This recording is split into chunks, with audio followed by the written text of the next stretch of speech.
there and welcome to this tutorial showing you how to create your own 3D printed signature stamp. So you'll need an application like Canva. So I use Canva just to create my text, and you'll also need a bold font. So in this case I'm using Berthold Block. Bold fonts work best for printing stamps. The plastic holds up well when you're using it with clay. So I've got two design iterations here that I would like, one for my larger pieces and one for my smaller pieces. And we'll need to share, which is to download this file. So share, we're going to download, it must be an SVG, so a scale vector graphic, so we can scale it up and down and it's not going to lose any of its detail. And then you must select transparent background. I've got a few different designs that I'm going to be printing today, so I'll download the pages that I want, and then you'll need to actually unzip that file if you've got more than one file. So open it up. If you're on a Mac, you can just double click it and it will expand it for you. Close that up. And then the other software that you'll need to use is a 3D modeling software. I use Tinkercad. So Tinkercad is super easy. And here are some design bases for our stamps. So I'm going to show you how to make these. I'll just double check my measurements so that I've got them for you. Where is it here? So we're going to create a stamp that is 90 wide by 20 high and 38 depth. So 38, 90, 20. We're going to recreate this. So create a new shape and simply click and drag it.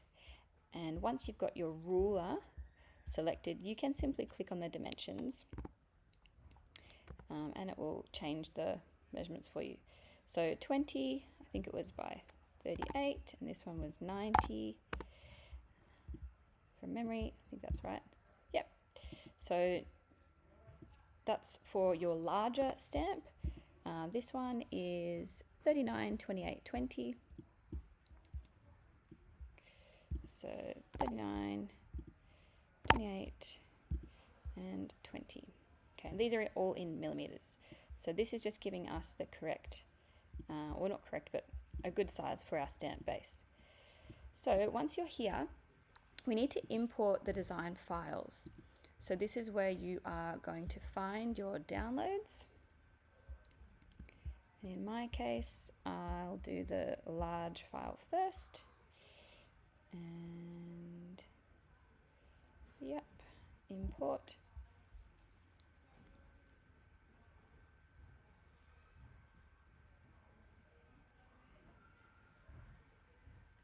And once your file has imported, the most important thing that you want to avoid, and I've made this mistake before, is flipping your text around so that it is backwards, because if you know how stamps work, they work in reverse. So we need to actually flip this stamp around. First off, I'll scale it up.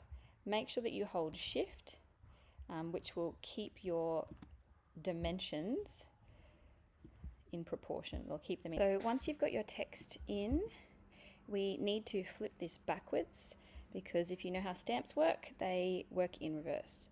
So I'm going to hold down shift and drag the scale down until it flips over, like so. So then you can lay it on top of your stamp and make sure that it is centered. You're happy with, hold down shift to keep the proportions. And let me have a look at this. It looks pretty centered. I'll just move it over ever so slightly, maybe a tiny bit smaller. And that looks pretty good. So make sure that your text is in reverse.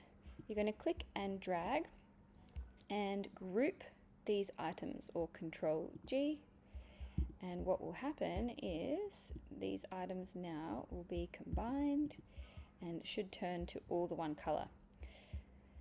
So I have got more files I'm going to work on after this tutorial, okay, but if you have finished your stamp, you are ready to export. And for us, we're going to export as an STL file, and it should automatically start to download.